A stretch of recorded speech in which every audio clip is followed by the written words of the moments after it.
Hürmetli vatandaşım, nöbetçilikçimizi başlayımız.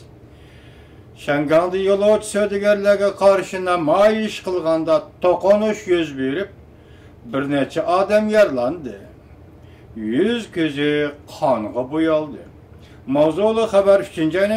günü Cungoga nazar tor bitide ilan kılındı. 300 neferde artık Şangan şehir ahalisi düştünkigen Yuanlang rayını yitip gelip Yuanlang'ni asli keltirish, Cungo'dan kelgan yo'lovchi savdogarlar qarshi namoyishga qatnashib, yerlik Şangan aholilari bilan kommunistparast kishilar o'rtasida to'qinish portlab, bir necha yuz odam cho'ng ko'chadalar erishib ketdi va mushtlashib ketdi.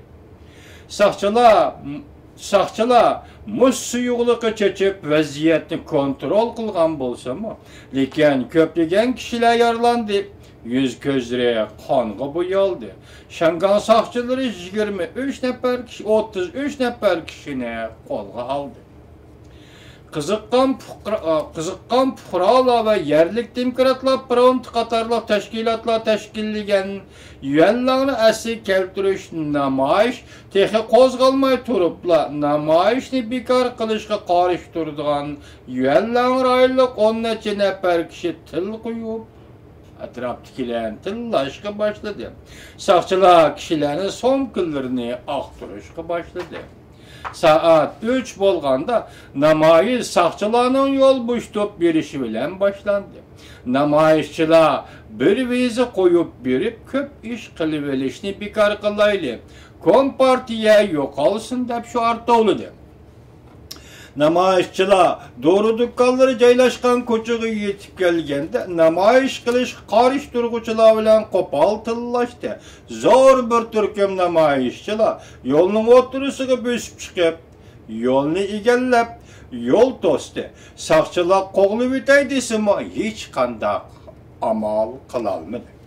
Saat 4 bo'lganda yerlik demokratlar front tashkilot namoyishchilarni endi tarqalib ketishni jakarlagan bo'lsa-mu, lekin namoyishchilar tarqalib ketmadi.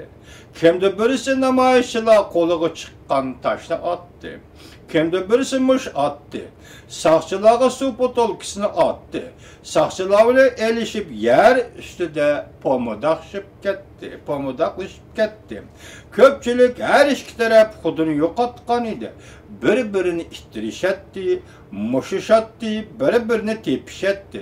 Maydon butunlay qalayma-qallashib ketganda saqchi kaltigi bilan namoyishchilarni qo'g'lashga boshladi. Bir necha kishini qo'lga oldi. Bir nafar ayol namoyishchining yüz gözleri qonga bo'yaldi. Saqchilar namoyishchilarga, hatto muxbirlarga mush suyuqligi chashdi.